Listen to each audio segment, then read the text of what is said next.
Hello, you're welcome back. All right, so now we're going to be looking at work, energy, and power. Okay, so I'm going to start with work. Work. So work is defined as the product of force and distance. The product of force and distance in the direction of the force. So when it simply means that work is actually done on a body, okay? Or work is done whenever a force is being applied on a body to move, let's say force F, to move that particular body to a particular distance, all right?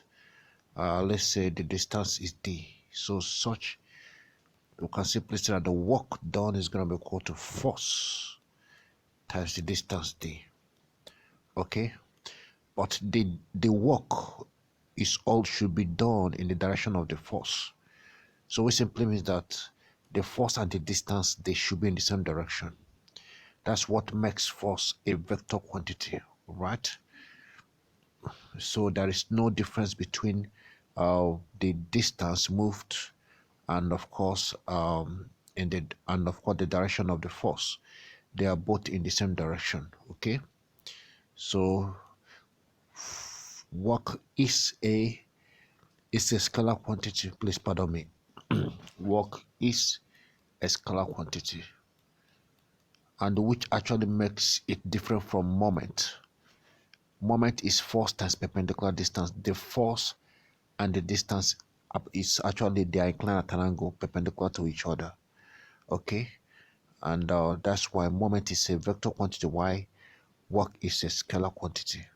Now the SI unit of work is joule, okay? So work is measured in joule. Now in some cases where the force that is applied to move that particular body is not okay in the same direction with the distance moved by the body. Let's say the body was expected to move in a horizontal distance, okay? But happened that the force that is applied on that body is actually inclined at an angle with the horizontal, okay? Let's say the force F applied to move this body to the distance D is inclined at an angle theta. How will I be able to resolve work in this case? Now for you to resolve the work, you know what you're going to do in this case, okay? You have to resolve this force. You have to find the horizontal component of the force. So the horizontal component of SF is F cos theta. So before you now multiply by the distance D, okay? So the force and the distance moved by the force should always be in the same direction. So if the force is not in the same direction, you resolve it to that same direction. All right, so I hope that is well understood. Okay, so that is work. Work is product of force and distance. Now let's give you a typical example. Let's look at a situation where a force of 20 Newton is applied, which of course is inclined at an angle of 60 degrees to move an object a distance of 2 meters. So if you are being asked to evaluate the work that is done, the work is going to be equal to the force 20 Newton multiplied by the cos of the angle, which is cos 60, then times the distance moved, that's 2 meters. So if we should do this, cos 60 is 0.5, 0.5 multiplied by 10 is multiplied by 20 is 10, 10 times 2 is 20 joule. Okay, so now let's now proceed. Here we're going to be looking at the forms of energy, or before. Oh, please pardon me, I've not talked about energy. Okay, the topic is work, energy, and power. So the next thing I'm going to discuss is energy. So what's energy? Now, energy is defined as the ability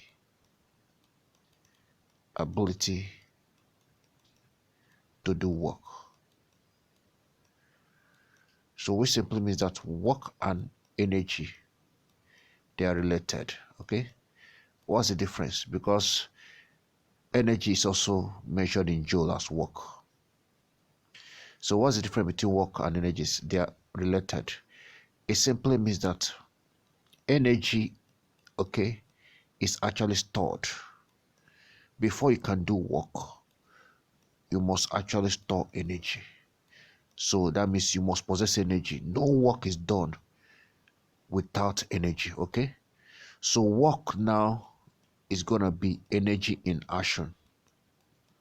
All right, so when the energy that is stored, okay, is being exerted or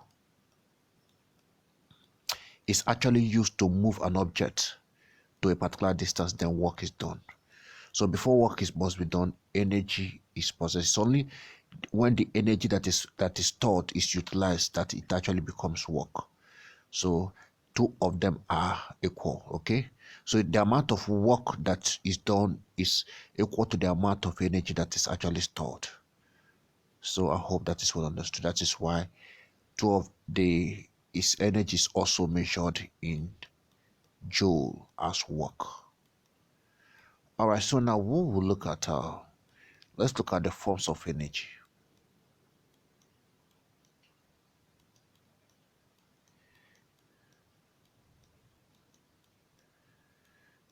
Okay, so energy exists in the following form. All right, energy can exist as mechanical energy. Okay, and of course, the moving part or a moving system, a system that is in motion, possesses this energy. Energy can also be in form of light energy. Okay, solar energy is also comes as light. Can be in form of heat. It can be in form of chemical energy. Okay, for example, from battery. It can also be in a form of electrical energy.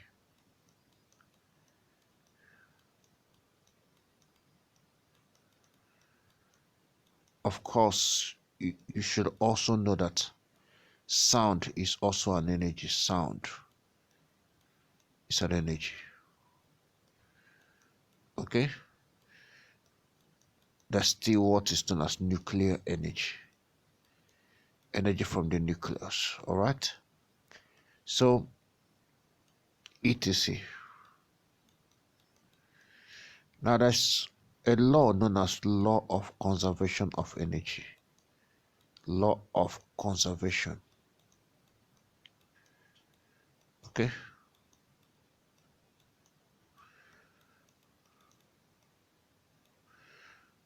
so what does it state? So of course the law of conservation of energy, okay, state that energy is neither created nor destroyed, but can be transferred from it is transformed from one state to another.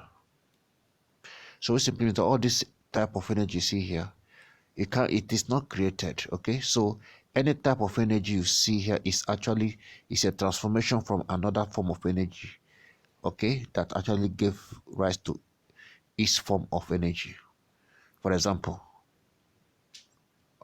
okay, let's look at your torchlight that uses battery.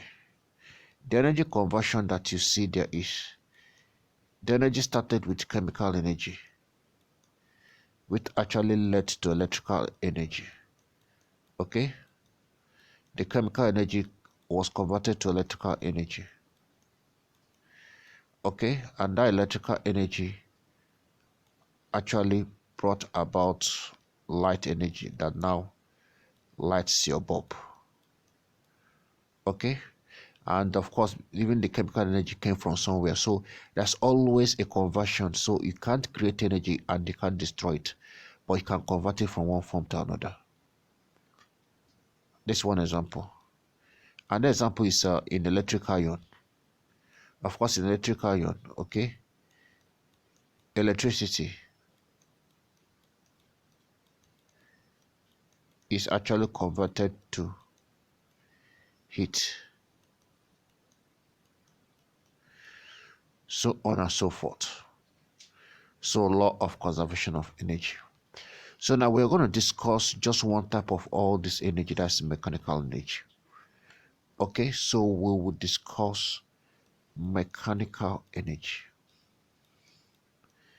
Now, of course, as the name implies, any object that is already exhibiting motion possesses mechanical energy. But what actually gave rise to mechanical energy, okay, is two types of energy.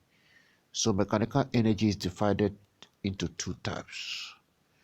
Okay, it's made up of two types of energy. One is potential energy.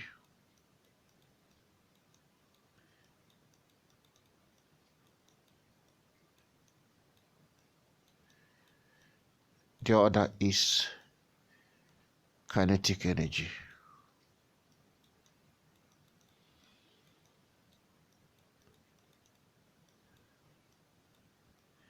So what's the difference between these two? Now, potential energy, you were taught, okay, probably when you were in a junior school, that potential energy is energy possessed by a body at rest. But yeah, that definition as for a starter is can be to some extent valid. Okay, just if you're starting to learn or to understand sciences, but that is actually not an ideal definition. Okay, for advanced science.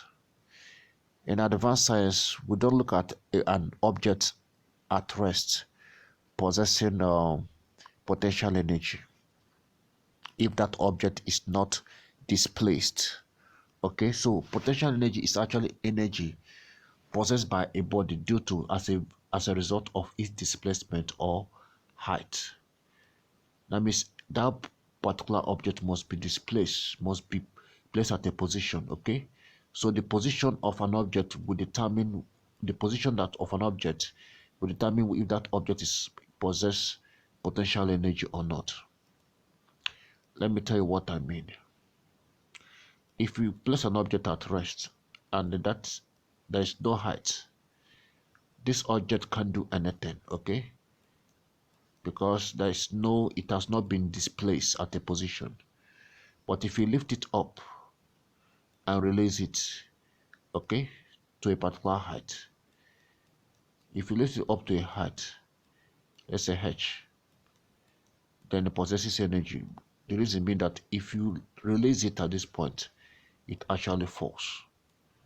So what makes a potential energy is that in potential energy, an object stores energy that will be transformed to kinetic energy. I told you that energy is stored. So mostly energy is stored in form of potential energy. Why? Because once it is being released, it will actually do work. In most cases, a form of kinetic energy. In some cases, right? So let's take, for example, someone, okay, want to fire a catapult.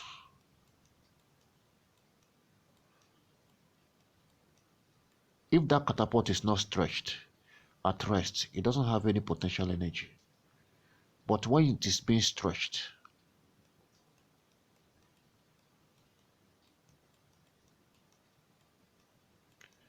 then it stores potential energy. Why? Because as you release it in a stretched position, it will fire a stone with a kinetic energy. Okay, so know the difference. Now that is why potential energy by formula, okay? Let me use P to represent potential energy, just P. So potential energy by formula is given as mgh. Mass times acceleration due to gravity times height. So that object must be at a height. Okay. For example, if you have a mass of 2 kg placed at a height of 5 meters, then if you are being asked to evaluate the potential energy, that's going to be 2 times g, which is 10, then times 5. Okay, so that should be 1000 joule. Okay, now we talk about kinetic energy. Kinetic energy is the energy possessed by your body that is already in motion. Okay, of course this is due to a body, the position of a body, okay, will tell us whether it has potential energy or not. But for kinetic energy, this body, okay, is in motion. So that means the body possesses velocity. It has velocity. So that way, if I want to evaluate kinetic energy, the formula for kinetic energy is half mv squared. So it must have velocity. That body must be in motion for you to possess kinetic energy. All right. So I hope that is well understood. The m here is the mass, while v is the velocity. So let's talk about the law of conservation of mechanical energy.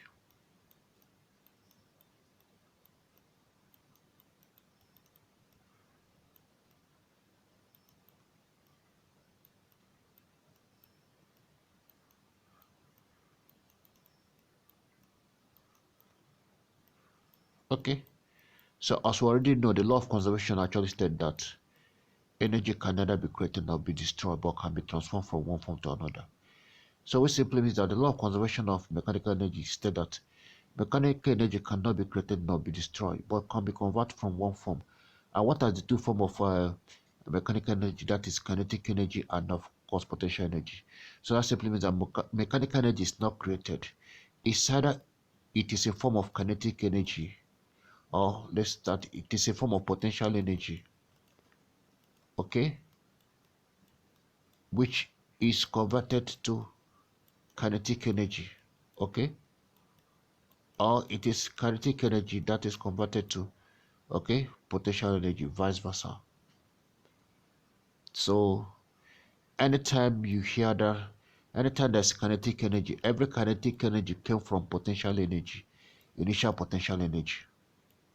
For me to illustrate this, let's look at a situation where you project a ball at a particular height. At the point where this ball is projected, okay, the potential energy is maximum because it's at the maximum height, but it's not moving. At that point, the kinetic energy of this particular object is 0. Now when I release it, okay, so at the middle point, okay, let me actually bring that up here. Okay, so when I release it, now of course I said that at this height the kinetic energy is maximum, of course, is equal to mgh. So let me call the height all the way from here to where the ball was projected, let me call it h1. So let me call this height from this point to this point h2.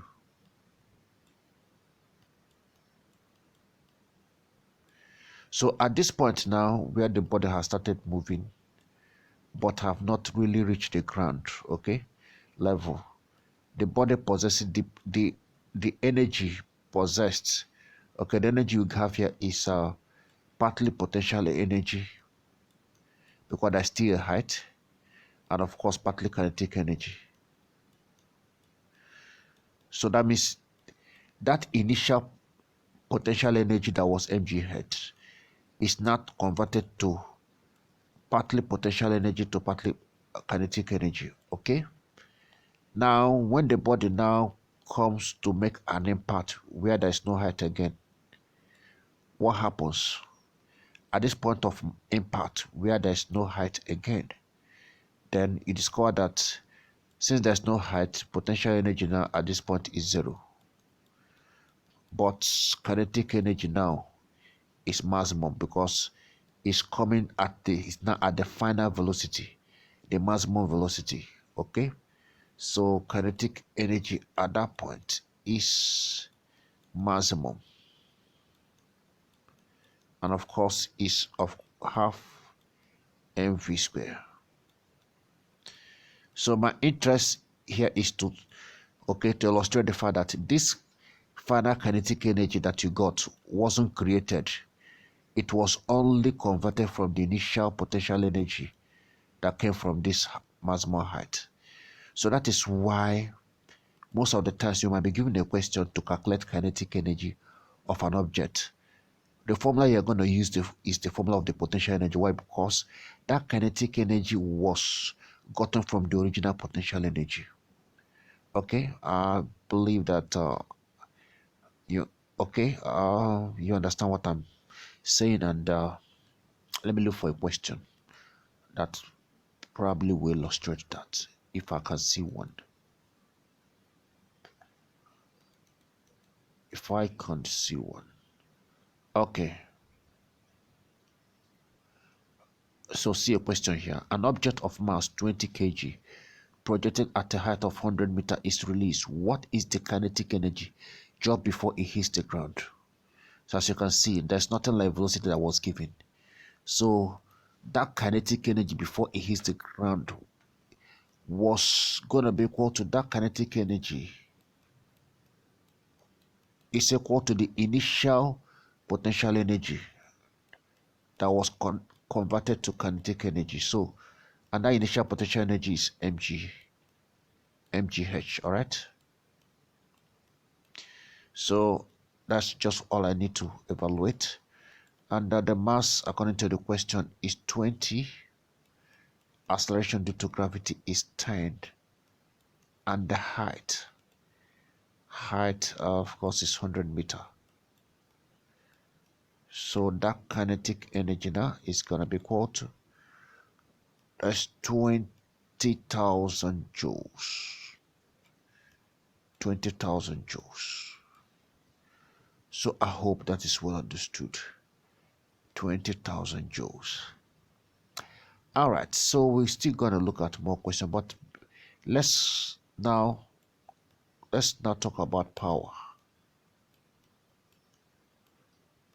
What is power?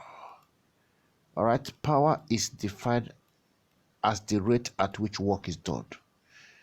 Okay, power is defined as the rate at which work is done. That is, of course, you know very well that rate is always with respect to time. So power by formula, okay, is equal to the amount of work done divided by the time to which that work is being done.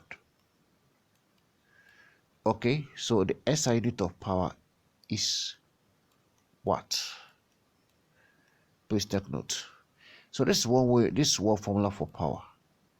And that way of expressing power, okay, is this way. Work, we already know that is force times distance.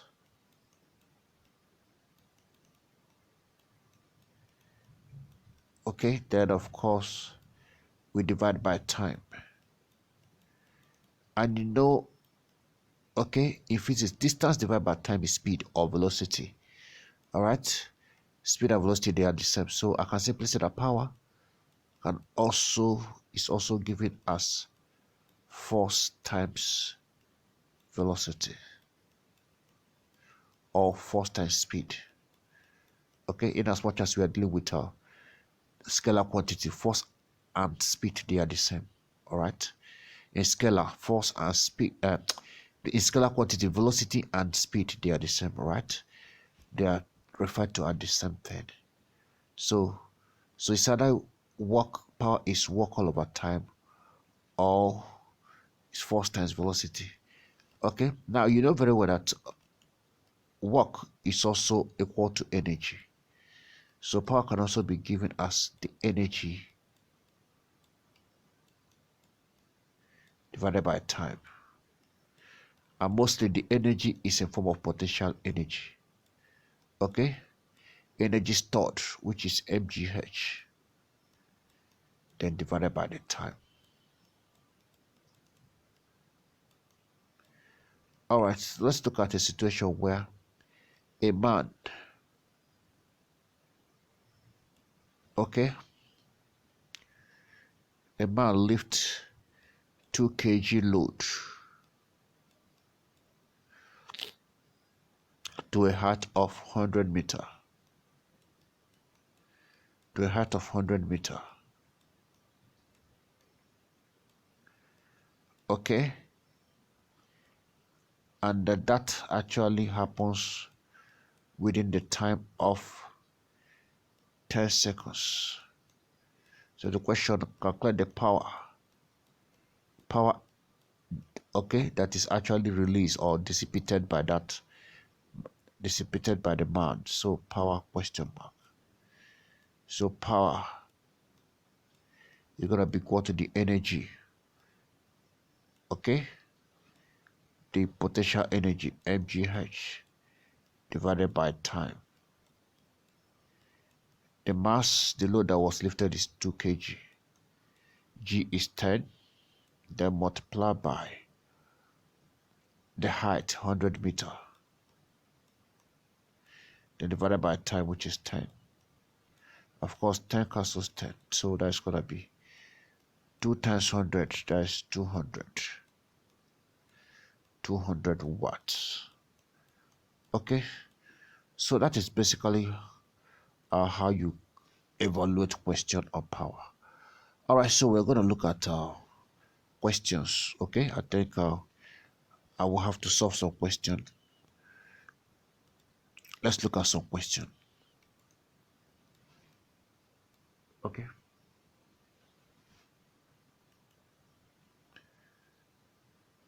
Okay, I have a diagram here. So this question goes like this. The diagram above shows the force F acting on an object through a distance x. The work done on the object is expressed as, anytime you are being asked to find a work done on an object, okay, anytime you are being asked to evaluate work, okay, from a graph, this is a graph of force times distance, okay, all you just need to do, the work from a graph, if you are evaluating from a graph, okay, is going to be equal to the area covered by the graph, okay, area under the graph. And so if looking at this graph, what is the shape of this graph? That's a triangle. Of course, you know that the area of a triangle is half base times height. So in this case, the height is force, is F, okay, and the base is the height is F and the base is X, which is the distance, okay. So that is half base times height. That's going to be half Fe. So that's from a graph, okay. So basically we'll look at more question, okay, still on work in the next video, right? I'll solve more questions, but see you in the next video. Thank you very much.